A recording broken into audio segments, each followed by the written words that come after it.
Alright everybody, what's going on? It's Thundershot, and today I'm starting yet another new Dragon Ball Z series on my YouTube channel. So today, what we're going to start is, there's a lot of theories out there in Dragon Ball Z that just help the show make a lot more sense in general. And maybe I'll expand my theory videos in the future, but for now I just kind of want to focus on those. And to help me here today, I have a very special guest, if you want to introduce yourself. Alrighty guys, it is Quaman here today. I got the theory guy himself. He's going to kind of keep me in check, so that way if I mess anything up or if I leave anything out, he'll be there to help fill the gaps and correct me. But today we're going to be talking about Super Saiyans in general, just the first Super Saiyan transformation form mostly, and the Super Saiyan gene theory. And the reason behind this is it'll kind of help explain why Gohan can go Super Saiyan at such a young age, why Goten and Trunks can go Super Saiyan at such a young age, and kind of answer a couple more questions along those lines. You kind of want to give us a little bit of backstory on Super Saiyan as a whole, Quaman? Right, so essentially when you look at like the whole Super Saiyan in general, the point is that we've seen throughout the series that Goten and Trunks were conceived at different times as opposed to Gohan. And Goku obviously, helped conceive Gohan, and for those of you who want to know what conceived is, go to Google. So Goku helped conceive Gohan once he wasn't able to go Super Saiyan. But for Goten, he was definitely conceived at the time that Goku was able to go into a Super Saiyan. And then if you look at it for Trunks, it's kind of iffy at what exact point in time, even though, the manga kind of implies that it was actually before, even though the anime also kind of implies that to a certain degree. So this is kind of where Thundershot and I were like bringing up that whole Super Saiyan gene theory that Black and Fist and I kind of talked about more in the past. Yeah, just in case you guys don't know, I'm going to leave a link to both Quaman and Black and Fist channels in the description down below. They both kind of have videos on this already on their own channels. If you want to go check them out, subscribe. They're really good theory, guys. That's why I called Quaman in here today. But I'm going to go ahead and start with Gohan. So Goku and Vegeta both, essentially, training their whole lives, not necessarily knowing until near the time that they did it, that they were working towards achieving some amazing Super Saiyan form where they get a huge power level spike and they become a legendary Super Saiyan, something that was only really achieved once before, like a millennia or 10 millennia or 10,000 years ago. Some insane number like that. I don't remember off the top of my head. But Goku ends up having a son, Gohan, and Gohan is actually able to do it at the age of 10 or 11. He was in the hyperbolic time chamber. It's hard to tell how old exactly he was at the time. But at the age of 10 or 11, Goku's son is able to achieve what it took Goku 30, 40 years to do. Goku and Vegeta were old when they achieved Super Saiyan for the first time. So why can Gohan achieve it so young? A lot of people were saying, well, Gohan had a lot of hidden potential, and that he did, but for the most part, aside from Guru on planet Namek, his hidden potential wasn't really unlocked until he achieved Super Saiyan 2. So what allowed him to get a hold of Super Saiyan? And the number one theory behind that I think, and I've done a little bit of research, but like I said, it's not really documented anywhere. The number one theory that I have gotten a hold of on that is that Gohan is half Earthling. And a big part of the Super Saiyan transformation is being able to tap into your emotions. Super Saiyan comes from a need, not a desire, but being able to tap into your emotions is a really big part of being able to achieve a new Super Saiyan form. Gohan being half Earthling, I believe Earthlings are able to tap into their emotions much easier than Saiyans are. Saiyans can get angry a lot, but for the most part, you don't really see Saiyans ever feeling a crazy, deep emotion other than just pure anger and rage. And I think Gohan being half Earthling, being able to tap into that, it just helps him get into it easier. I know I'm struggling a little bit to find the right words to make perfect sense here, but that's my consensus on Gohan as a whole. Do you have anything you want to add to that, Kwame? Anything you've thought about this? Because I know this is probably my first time telling you about this. Well, the thing is with Gohan, I find him to be a very, very interesting case because not only was his power unlocked by Guru, he kind of, unlocked more of his power when, he was fighting Cell, and it was always brought out in spurts, but when we actually see Gohan, fighting against Super Buu, that's truly when his power was said to be brought out. And there's so many different names for Mystic Gohan, the strongest warrior. There's so many terms to describe that level of power that Gohan had. And essentially, the thing that I find funny about Mystic Gohan is that he doesn't go Super Saiyan. And I've done a video a long time ago that I took down because I've said some incorrect things about can Mystic Gohan turn Super Saiyan, and the whole point is that he kind of doesn't need to because his whole power is like drawn out in itself without the necessity to go into a Super Saiyan. So that's kind of why he doesn't need it, because it's unnecessary power, you know what I mean? If I could achieve, and another thing that's, a lot more emphasized in the anime than the manga is when he said, do that Super Saiyan thing. You know, that's significantly more emphasized in the anime. But when you look at that, that's also implying that Gohan's trying to go Super Saiyan and he becomes that form. But obviously later on, you know, as he doesn't train, obviously he can't maximize that level of power anymore. So I kind of see Gohan as this weird case. When you compare him to Goten and Trunks, they're even more interesting. And as Black and Fist pointed out in his video, Goten and Trunks went Super Saiyan so early, kind of in secret, because Toriyama needed to just make them super strong at a young age to keep the pacing with the story intact, because he can't have two kids who can't go Super Saiyan all the way in the Buu Saga. But you know, in terms of their power, I find them interesting because even though we never saw Goten and Trunks turn Super Saiyan for the first time, you know, in the manga, in the anime, it's kind of implied that they just did it. Like, it wasn't anything emotional. Like, Goten just turned Super Saiyan fighting against Chi-Chi. I guess you could say it's a little bit of a stressful situation because his mom's attacking him, but it wasn't a serious situation like the others. And Gohan, we never saw him turn Super Saiyan in the manga. He literally just, you know, turned Super Saiyan on his own. And for Trunks, we didn't see that. Obviously, future Trunks may have been a little bit different because of the time he came in. But, funny thing enough, Thundershot, a little quick note to point out about future Trunks is that in the manga, future Trunks actually turned Super Saiyan before future Gohan had died. So he was training with future Gohan as a Super Saiyan, and he did that all the way before future Gohan had actually died, which is pretty interesting, because that's showing you that maybe future Trunks is closer to the main timeline Trunks, in the sense that he at least has the ability to go Super Saiyan even if he's not as strong. So those are some interesting points I wanted to point out with all the Super Saiyan variations. Yeah, and you've given me a little bit to talk about here. So moving on from Gohan, like I said, I think half Saiyans without the Super Saiyan gene theory, which I'm actually about to start talking about, do have a slightly easier time going Super Saiyan, because if you look at, I'm getting back to my original point here a little bit, but I remembered some stuff. If you look at like how deep, like Goku had been mad before in the series. Goku had been furious, his power level had been high enough, but it wasn't until Krillin died when he felt a deep rage. It's not just like flash anger. It's not just being really mad at something. He felt like a super deep rage about Krillin dying at Frieza. That's what kicked him into Super Saiyan. Vegeta finally had to give up. Vegeta's been mad his whole life. Vegeta finally had to give in and say he didn't care anymore. But he felt something really deep that I don't think Saiyans feel deep a lot. If you look at like things from Bardock and Tales from the Past and other Saiyans don't feel deeply a lot about almost anything. And Vegeta brought it out then. He finally felt something that allowed him to pull out Super Saiyan when he was at a high enough level. And I think just being half Earthling, Gohan had a better chance to tap into that ability. But you gave me more to talk about in terms of Goten and Trunks. Goten and Trunks, while they were still half Earthling, they didn't feel really deep, especially Goten. The first time he went Super Saiyan, he was training with Chi-Chi. He doesn't have a power level that should allow him to get anywhere near Super Saiyan, and he can tap into that. And that is where the actual Super Saiyan gene theory itself comes into play. The theory is that because Goku and Vegeta had gone Super Saiyan before conceiving, or to clear it up, have sex with their wives and impregnate them, before conceiving, Goten and Trunks, they had gone Super Saiyan, and having that gene, essentially when you go Super Saiyan, the theory is that there is a gene instilled with you after you've gone Super Saiyan once that was actually passed on to Goten and Trunks, making it a lot easier for them to tap into their potential. Goten specifically, because he had only been trained by Chi-Chi, didn't have any kind of real power level or real training, and he went Super Saiyan by accident. He wasn't even, I think he got mad because Chi-Chi hit him in the face or something. And then he just goes Super Saiyan and pops off. But that's the actual Super Saiyan gene theory itself, and it helps explain why Goten and Kid Trunks were able to go Super Saiyan at such a young age. Future Trunks, however, is the wild card that you brought up earlier that I wanted to talk about. And the reason Future Trunks didn't go Super Saiyan to like 10, 11, 12, around the same time Gohan did in the normal timeline, is because in that timeline and Trunks' timeline, it can be, it's never fully stated, but we just kind of accepted. It can be easily accepted that Vegeta conceived Trunks in that timeline before he figured out Super Saiyan for himself. I think you mentioned earlier there's a brief moment in the anime where we do see that Vegeta did go Super Saiyan in the future timeline, but it was nowhere near strong enough to fight off the androids.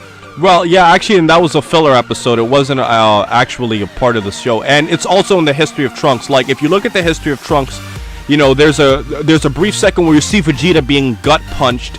And then there's also another scene in an episode, the filler episode Ghost from Tomorrow, where Vegeta's fighting against Android 17 and 17 just blasts his head. And Vegeta was a Super Saiyan when he was fighting him, so that does imply something there.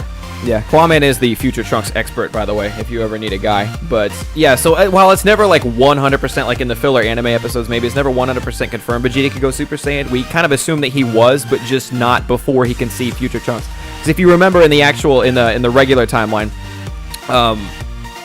it was future Trunks and Goku being Super Saiyan.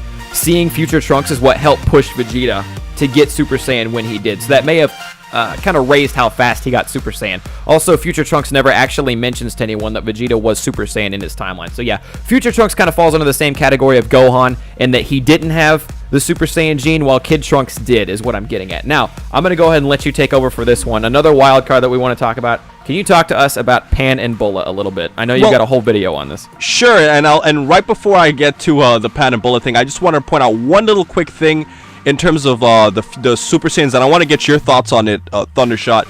In terms of future Gohan, I wanted to ask you, what do you think about future Gohan? Because in both the anime and the manga, he did have the ability to transform into a Super Saiyan. So I wanted to ask you, how do you think it's portrayed looking at Gohan being able to go Super Saiyan at you know, obviously under the age of 10 in the actual anime and the manga, as opposed to in the future where it probably took him a little bit longer and he can never advance in stages? I wanted you to talk about that because that's actually the first video I ever did. Okay, well, I have not put a whole lot of thought in that, to be honest. Future Gohan, he obviously didn't get the time to train with Goku in the hyperbolic time chamber that put him in Super Saiyan in the regular timeline. So for the sake of the future one, I think future Gohan, just like Trunks in a way, but older obviously, constantly fighting, constantly running from the androids, watching his family members die, would assume something put him over the edge of Super Saiyan. If we want to talk about power levels, I know the power levels are vastly different from the anime to the manga, because in the anime, Gohan could kind of almost half hold his own with Trunks against the androids, but in the manga, the androids easily mop the floor with Gohan and Trunks anytime they wanted to, so the power levels will kind of vary, but I think it's just, like I said earlier, I think just Gohan was constantly fighting with his family, watching his family and his friends die all the time, but always fighting against, and I think that was enough training to put him over the edge of Super Saiyan in that timeline. Well, yeah, well, I mean, I think that's a pretty interesting case, but the thing is going back to what you were saying, Thundershot, about the whole female Super Saiyan thing, and this is pretty interesting because there's been so many inconsistencies. We got to look at the Daishenzu, we got to look at the Dragon Ball GT Perfect files, and we also have to look at an inconsistency with the show and Toriyama itself. So there's 4 things we're looking at here. The first thing is if you look at the Dragon Ball GT Perfect files, they imply that Pan and Bulla can turn into a Super Saiyan. Yes, you could call her Bra if you want to. So Pan and Bra can go Super Saiyan, you know, if they want to. But no, it implies that they could possibly turn Super Saiyan even if they didn't. So that's one interesting thing to point out. So the GT Perfect file says that.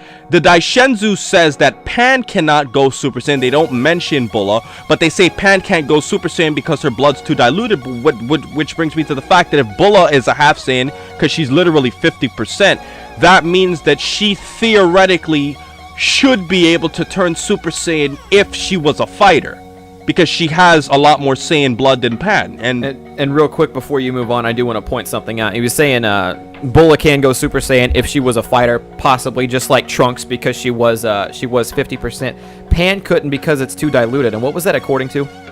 Well, Pan, the Daishenzu said that Pan's blood was too diluted, which is kind of weird.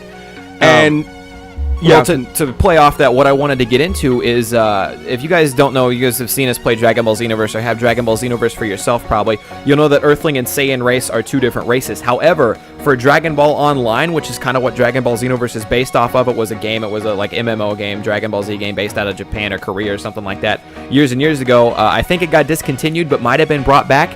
Anyway, Dragon Ball Online was like a direct continuation, actually, that Akira Toriyama himself had a hand in, and in the storyline of Dragon Ball Online, every Earthling can become a Super Saiyan, and the reason for that is that it's thousands and thousands of years in the future, where Goku's kids and Vegeta's kids have all had kids who have had kids who have had kids, but bottom line, the Saiyan gene had almost interacted with every person who was alive on the Earth at that time, and so even if you were 0.00001% Saiyan, according to the Dragon Ball Online theory, which Akira Toriyama did have a hand in, I'm not 100% sure if it's canon or not, but if you were any percent at all Saiyan, you could go Super Saiyans. That's another thing that kind of conflicts. This is where the girls and the more diluted your gene is, the weirder it gets. But anyways, go ahead and continue.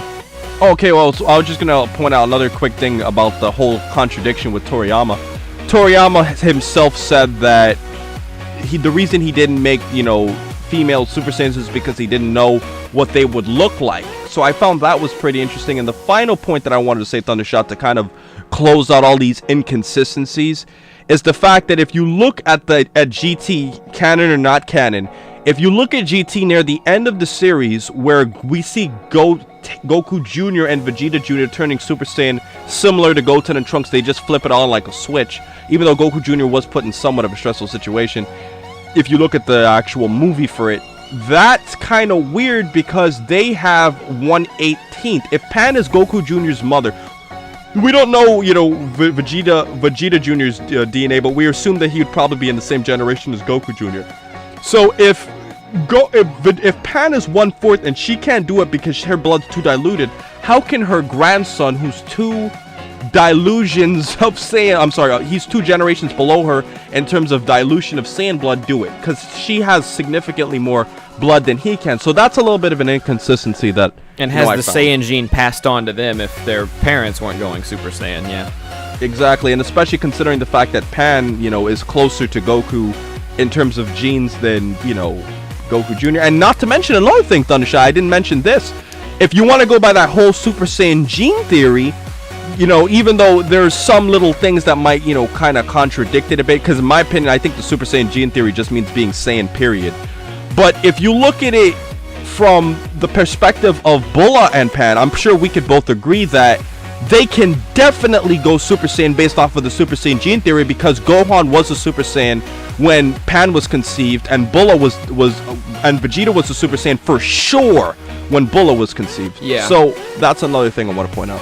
Yeah, with minimal training, they could have done it. And then that's, I think, for anyone who doesn't know, the movie we were talking about Goku Jr. and Vegeta Jr. was a reference to the end of GT. It was a movie called Everyone's Hero to kind of tap off GT. I think you just got to chalk that up to being GT on how inconsistent that is with everything else. A couple more things I want to get to before we wrap up the video today. Some people might be wondering, what about the original Super Saiyan? What about that guy? Did he have kids? Why didn't his kids go Super Saiyan? What about that Super Saiyan gene? My best guess says that for the original Super Saiyan, that 10 millennia, thousands of years ago, whatever, however long ago he was, either if he had kids, he had it before he became Super Saiyan, or he didn't have kids after he became Super Saiyan, or if he did have kids after he became Super Saiyan, maybe because they were full Saiyan, they still had a hard time tapping into Super Saiyan because their power level never got high enough. If you remember, a lot of warriors on planet Vegeta's power levels didn't get too much stronger than Raditz. So that's something you got to keep in mind. And Raditz was probably not strong enough to become a Super Saiyan, even if he had the Super Saiyan gene in him.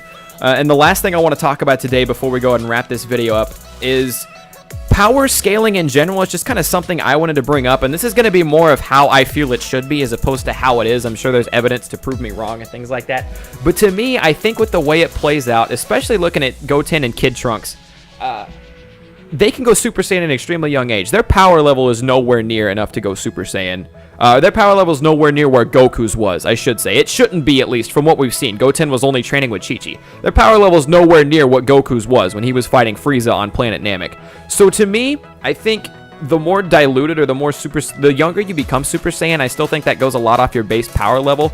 But if you look at it, even maybe after training a little bit, maybe not after they got into the Hyperbolic Time Chamber with Piccolo, their power level got higher, but Goten and Trunks, to me, would never be able to beat Frieza. And to me, their Super Saiyan, without a whole lot of training, will always be on a lower level than a Saiyan who has a higher base power, or even, I don't know how I want to say this. I feel like if you could somehow make Goku and Goten the same age and power level and have them both go Super Saiyan, I would hope that because Goku's half Earthling, half Saiyan, that Goku's Super Saiyan would be stronger. But that's a different theory in whole for me.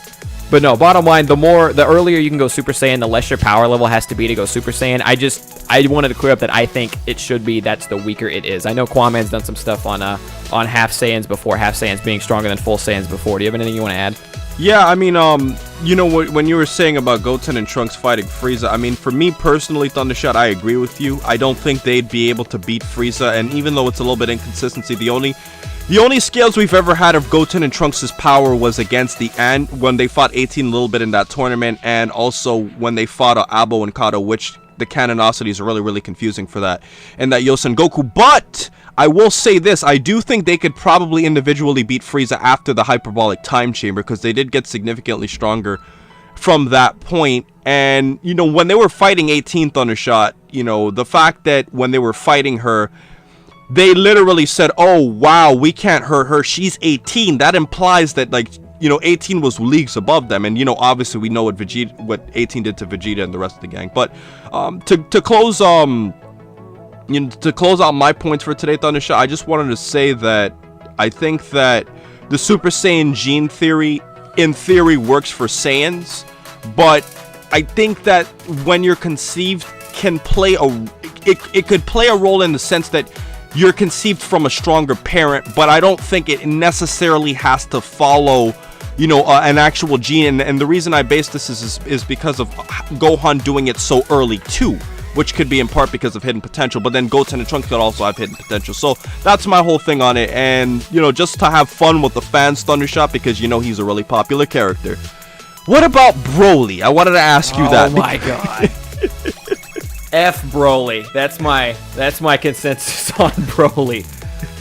There's like all kind of, like, he was born Super Saiyan, or he had a crazy high power level when he came out. I do want to top it off by saying that clearly Kwame and I different opinion. I think Gohan could go at a younger age because he was half Earthling and because of that emotion thing that I explained earlier. Goten and Trunks were gene theory. They had the Super Saiyan gene in them. Future Trunks fell into the same category as Gohan. He was just half Earthling. He didn't have the Super Saiyan gene theory in him. But then lastly, I wanted to say what we're doing is Akira Toriyama probably never thought about once in his entire life. What we're talking about right now, Toriyama made Gohan a Super Saiyan when he did. Gohan a Super Saiyan 2 when he did. Toriyama made Goten and Trunks Super Saiyans when he did because it was convenient writing and because it helped him move along. What we're doing is we're connecting dots that were necessarily never intended to be connected, but that's the whole point of this series, is to kind of spit out a couple theories that just help Dragon Ball Z make a little bit more sense to kind of wrap the day up. So I think that's going to wrap it up for us here today. You have anything you want to say before we go, Kwame? No, I'd just like to say thanks, Thundershot, for having me, and I'd love to be in a lot more of these. Yeah, and be sure to check out Kwaman's channel in the description down below, as long as Black and Fist, as long as I remember to link those. If I don't, let me know. But yeah, leave a like for the new series, guys. Leave a comment if you have anything you wanted to talk about. Maybe you guys have Super Saiyan God or Super Saiyan God Super Saiyan theories you want to bring up or anything like that. If you have any questions you want to ask, feel free to ask them in the comment section down below. That's going to wrap it up for us here today, guys. I'm Thundershot here with Kwaman, and we are out. Peace, guys.